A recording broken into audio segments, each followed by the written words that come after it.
Hi guys, my name is Bobby. Welcome back to my channel, and today I'm bringing you my May TBR. So first of all, I want to kind of do a life update, whatever first. If you don't want to listen to me babble on about my life, I will put the timestamp on the screen of when I start to talk about the books. I'm sorry I didn't put up a video last week. I just wasn't in the mood to do it.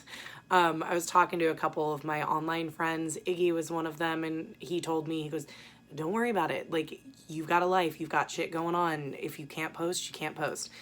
And it's not that I couldn't, I just didn't want to. I wasn't feeling creative. I didn't have any ideas. I thought about doing like a weekend vlog. My weekends are Thursdays and Fridays, and I work a graveyard Tuesday into Wednesday.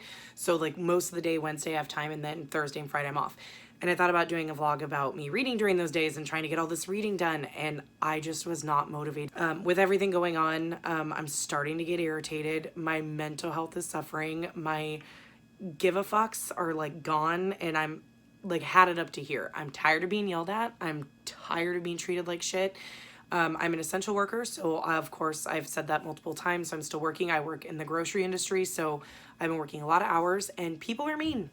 They're just downright mean, and they say awful things to us, treat us like shit and it's always about something that's out of our control, and it's really frustrating and horrible to be screamed at for no reason other than the fact you're there. And it's starting to wear on me. And last week it was just one of those weeks where I was just not creative, and I haven't been reading all that much. I mean, I'm looking at my pile of like books that I've read this month, and it doesn't look that big, but I've listened to some audiobooks and I read an ebook and stuff like that, so it's not as small as it looks. I think I've read 5. I think it's 5. And only one I read physically. The rest was all either audio, or because with audio I can play it and then I play around on my tablet and it's like I feel like I'm doing something. But like the last week or so, I have not felt like reading. Instead, I've been watching all the old seasons of RuPaul's Drag Race and America's Next Top Model, because that is a productive thing to do when you're stuck at home on your days off.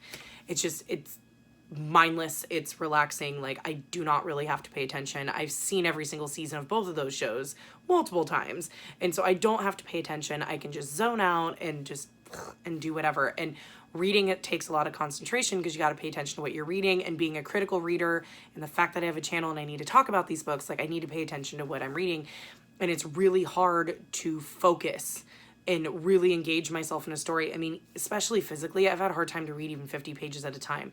There's quite a few books that I've started and then just stopped reading, and it's not the book's fault, except for one kind of. It's my fault because I can't concentrate and I don't want to sit and read. I feel like there's other things I could be doing. Now, if I was on quarantine like everybody else and I was stuck at home and I didn't have to work, I probably could have easily read, because I don't have to worry about getting up and going to work in the morning. I can do things whenever I want. It's not like, I feel like I'm one of those people that's still on a strict schedule because I have to be, because of work, and I have to sleep, and my schedule's really crazy. Like right now it is 12:30 p.m. on, what's today, Sunday, and I have to be back at work at 1 a.m. in the morning, Monday morning. So it's like I still have a crazy ass weird schedule, whereas my kids and my husband, I mean, they can sleep in. I mean, my kids do start school. They're doing their online school, and it's going to start counting as of tomorrow. So I mean, they've got that. And my husband's been amazing. He's been dealing with the kids. He's been helping them with their Zoom meetings and getting their school shit in order, and he's been cleaning, and he's cooking dinner every night, and he's been awesome and doing everything to help at home since I'm working and he's not right now. But it's been a lot of stress. And so if my videos are sporadic and not like, I usually try to post once a week. If it's not once a week, I will have one this week, which I'm going to be posting today. I'm filming this today. I'm going to edit it real quick and then post it. So I'll have my May TBR today, and then next week I'll do my April wrap up. But after that, I'm not sure, depending on what's going on in the world, how I feel. I mean, I would do reading vlogs like I normally do, but I'm not doing anything. And I don't have the filming set up to where I can film myself reading or whatever. I guess I could do like a Murphy one where I just talk about it, but then that also puts pressure on me to read in a short period of time. And when I have pressure like that put on me, then I tend to, I'm like the opposite of type A when it comes to reading. If I have a pressure where like, you have to read this much by this time, usually I punk out and I can't do it because it's like, well, now you've told me that I have to, so I'm not gonna. And reading for me is fun. I like to read for fun. I don't like feeling pressured or to keep up with everybody else. I mean, watching some of the other booktubers I follow, I'm like, how in the fuck? And some of them, especially right now, are in quarantine, so they do have the extra time. But others, like Bethany from Beautifully Bookish Bethany, that woman, like, even when she's not on quarantine, reads anywhere from 20 to 35 books a month. She reads 300 books in a year. And she has 2 small children. She's married with 2 small children. I don't know how the hell she does it. I know she reads a lot of audiobooks and reads a lot of ebooks and stuff too. Dear God. Granted, I guess I could understand if you read a lot on audio. Like, I read an entire audiobook in a day. So, or listened to it. It was I think it was like just under 300 pages worth in a day. So it's doable. It's just when I'm stressed or overwhelmed or just feeling like and like when I'm feeling anxious, and that's another thing, my anxiety, so my mental health was suffering. It's depression, but then my anxiety's been through the roof because being an essential worker, now at my job, they're forcing us to wear face masks, which really, really affects my mental health. I am claustrophobic and I have OCD. And so when there's something that close to my face, I can't breathe. And I've gotten dizzy multiple times. They're not giving us the best kind of masks. I mean, the ones they've given us literally look like they've been cut out of a t-shirt, and you have to wear them your entire shift. And it's really hard to breathe. It irritates my face. My face and my neck were getting really irritated today. It's just hard. We don't work in a job where you're expected to wear masks, and like we throw freight. There's stuff we're doing where we're moving really fast. When you're moving and doing something that where you're exerting, you're not meant to be wearing a mask. And it's been really hard. It's been really tough. And so my anxiety, like going to work, my anxiety is already through the roof before I even walk in the door. It was so bad last week that for 3 days in a row, my stomach was so upset. I spent 20 minutes in the bathroom. So it's like trying to process everything that's going on around me, plus still being a mom and trying to keep my kids are not that bad, but trying to get them, like my daughter keeps getting bored all the time. My husband just bought her a ring light so she can do her TikToks with good lighting and whatever. But, you know, trying to make sure they're okay, making sure my husband's mental health is okay, making sure he's not going nuts. Like yesterday, he's like, I need to go for a drive. I'm like, okay, bye. You know, and like let him get out of the house and just drive around so he's not going crazy. It's been a lot. So I'm sorry if I'm not posting like I normally am. I'm trying to keep up at least with the standards, TBRs, wrap-ups, that kind of thing. Anything else that I find interesting that hauls, whatever. But I'm not feeling very creative to do like tags or anything crazy like that. I'm just trying to read as much as I can, and I'm trying to just stay calm. But okay, you're here for TBR. Can't remember what I'm doing right now. Here for a TBR. I'm already been filming for about 9 minutes, blathering on about my life. But I do want to say, and I'm not going to get up and grab it because it'll shake the entire camera. But again, publicly, I guess I've already told her thank you personally, but publicly, a huge thank you to Vicki from Vicki's Book Nook, formerly Chapter 32. She's my BookTube bestie. She's the one that I found, and how I found BookTube through her. I stumbled on her video because of a book subscription box, and found her, watched her videos, followed her, and then was opened up to the entire BookTube community. So she's the one that got me into BookTube as a viewer, and then talking to her, she's the one that convinced me to make my own channel. So she's been my friend for 2 years now. I can't believe it's been 2 years. I've been on BookTube for almost 2 years. But she's been amazing, and I absolutely love her. And I got a package in the mail the other day, and I was like, I've ordered a couple books, but this is really heavy. I don't know what this is. And I thought it was something that I'd ordered for my daughter, and I opened it up, and it was the illustrated edition of Harry Potter and the Sorcerer's Stone. She's a turd. She got it off my wish list, and I was so happy to get it. And she sent me a little note saying, hey, to try to help perk you up and stuff like that, because her and I talk, so she knew that I was kind of struggling, and it was so amazing to get that. So of course, because I can't receive something without feeling like I have to overdo it and pay them back, her birthday was last month, and I said, hey, can I have your wish list so I can send you a birthday present, because I feel like a butthead because I haven't sent you anything. So I sent her 2 birthday gifts and sent her a book for each of her children, because that's just me. I was like, ooh, I like to get things for people. So I sent her stuff. She got one of them, the two for her kids. So now she's just waiting on the other one. But huge thank you to Vicki. Thank you so much. I really appreciated it. I literally squealed. Like, it literally lifted my spirits. And I'd had a particularly bad day that day. And it was perfect. So, you know, thank you to her. She's amazing. If you haven't followed or if you don't watch Vicki, go watch her. Vicki's Book Nook. I'll link her down below.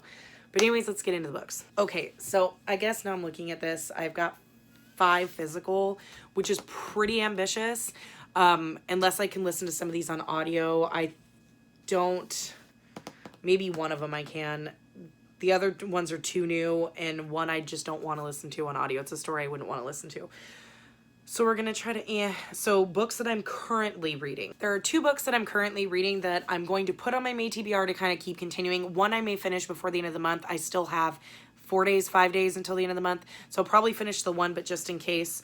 So the one I'm listening to on audio right now is Golden Sun by Pierce Brosnan. So Pierce Brosnan, oh my God. Did I just say that? Yes, it was written by 007. No, Pierce Brown. Whoa. This is the second book in the Red Rising series, I guess, from the original trilogy. This is on my Owls TBR, but it's not an essential, so I won't get this finished by the end of the month. I am 50 pages in. This I'm listening to on 2 times speed, but I really have to pay attention because the names in this are so hard to follow sometimes. But so far it's okay. This one's very political from what I understand, and it is very political, and there's a couple new characters and stuff like that. But I'm going to kind of continue it as at my own pace. I don't have it as a library loan. I got it on Audible, so it's mine to listen to forever. So I'm just going to kind of listen to this at my own pace. And then I'm currently reading on ebook Jurassic Park by Michael Crichton. I read this, I think, when I was 7 or 8 years old. It's been a long time since I've read it. So Murphy just read it, and she absolutely loved it, so I decided to reread it. I forgot that I owned it on my Kindle, so I'm reading it there. Let's see, how far into it am I? Let's see. I am 24% of the way through.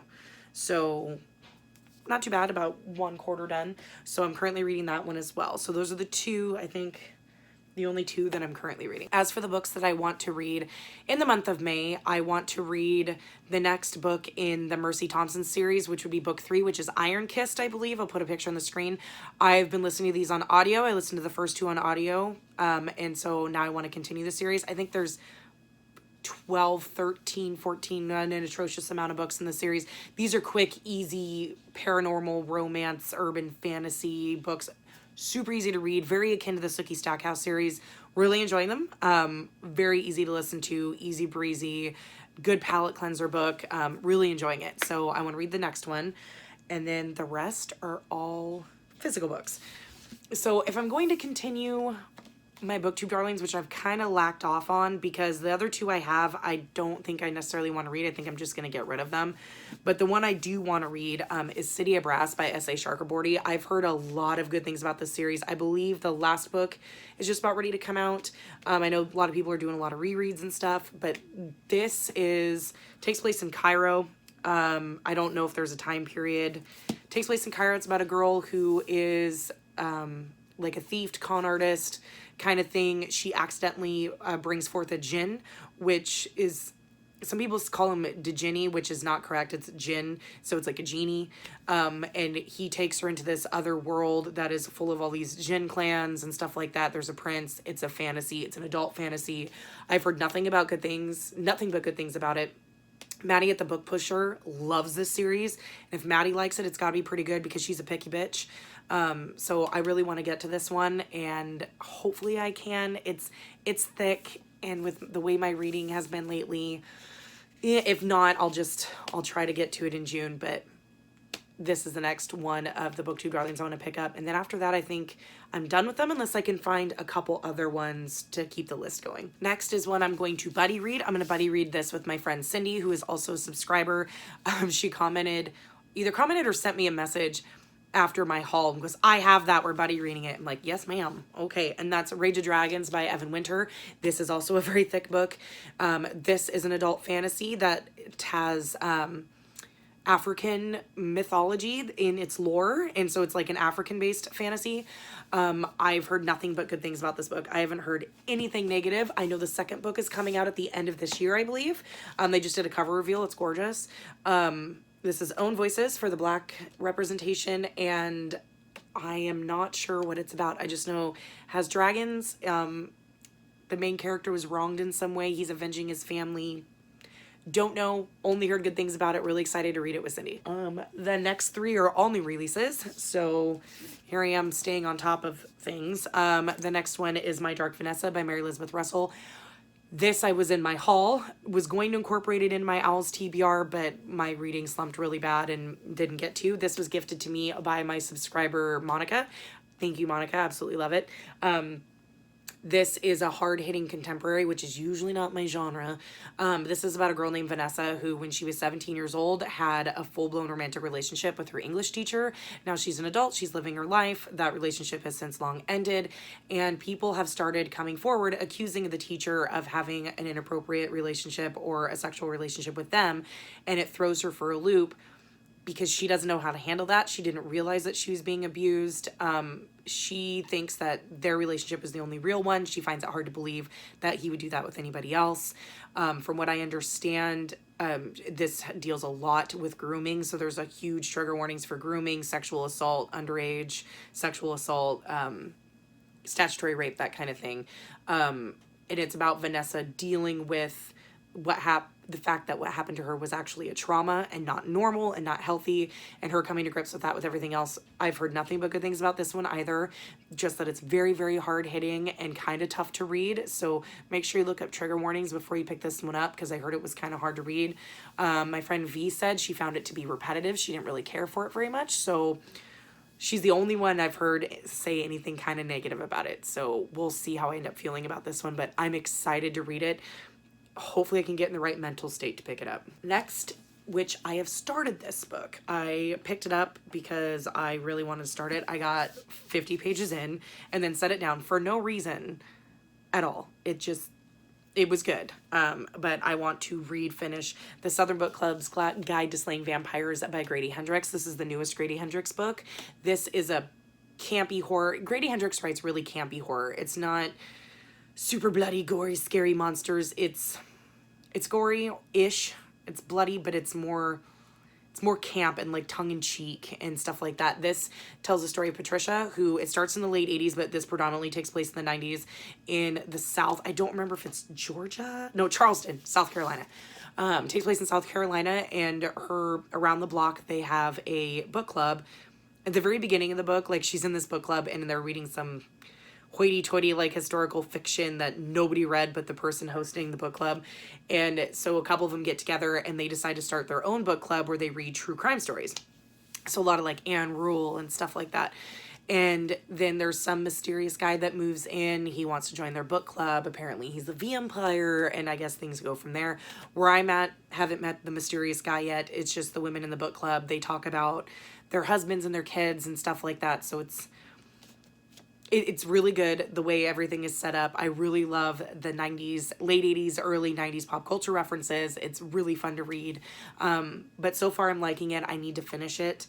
I've heard nothing but good things about Grady Hendrix. And because of this one, I've also bought My Best Friend's Exorcism, and We Sold Our Souls is over there. But I'm really hoping this one like tickles my little horror bone, because I haven't really read much horror lately. So I really hope this one hits the spot. And last but not least, this one definitely will get read, because these I breeze through. I'm hoping this one will help kickstart me back into wanting to read more physical books. And I forgot to pre-order this because I'm a terrible, terrible, terrible person. And which I pre-ordered the other ones. I don't know why I forgot this one, because I've loved every single book he's ever written so far, and that's The Girl in the Stars by Mark Lawrence. This is book 1 in a new trilogy. Mark Lawrence wrote the Book of the Ancestor trilogy, Red Sister, Grey Sister, Holy Sister, which I absolutely fucking loved. This takes place in the same universe, but not with the same characters. So we won't be seeing Nona or any of the nuns or anything like that. Same universe, just different area. This takes place predominantly on the ice. There's a character in Book of the Ancestor who it's not Zola, something like that. it starts with a Z. She comes from the ice and from the ice tribes, and this is about a girl in the ice tribes. I didn't really read much more about that. It's just, it takes place in the same world as Nona Gray, and I need more of that world. I absolutely loved that world. I don't know if this is in the past in the same world or in the future, or it's right after the events of Holy Sister. Not sure. I don't think it really matters. I just know it takes place in the same world. I'm assuming if it takes place in the same world, it's going to be an expansion of the world. If it takes place before, it'll give us some back history on the world. It's just one of those things where with everything that happened there, if it's after, the effects of what happened in Holy Sister in the Book of the Ancestor trilogy has to be in this book. But if it's a prequel, then yeah, I just know it's not attached to that, but same world. But my mind's going, if it's in the same world, there's got to be some parallels. So we'll see. I love Mark Lawrence's writing. Super easy to get through. Great fantasy author. And this is one of my most anticipated books of this year. I don't have many of those because I don't keep up on that shit. But favorite author releases, 100%. There's only 2 more this year from J. Kristoff. Aurora Burning, which is the next in the Aurora Rising, or is it the Aurora Cycle? Something Cycle. It's the book he writes with Amy Kaufman, young adult, whatever. Love the first one. Aurora Burning comes out in like a week or so, at the beginning of May. And then J. Kristoff's new novel. Oh, I guess that's not until 2021 now. It was supposed to be fall 2020, but it's a adult vampire, nasty vampire book, which I'm excited to read. But anyways, off topic. The Girl in the Stars. Can't wait to read it. Okay, guys, that's it. That is my May TBR. I rambled. I always do. But yeah, that is, hopefully I can get to these. Probably not going to get to all of them. Girl in the Stars, most likely for sure. And Rage of Dragons, since I'm doing a buddy read. The other ones, we'll just see how it goes. If I may not read any physical books and instead just listen to like 7 Mercy Thompson books. Whatever I can do to get my reading in. I'm trying not to pressure myself. But yeah, that's it. Please let me know in the comments down below if you've read any of these books, how you guys are doing. Check in, say hi, whatever. And hopefully I'll see you guys next week with my April wrap up.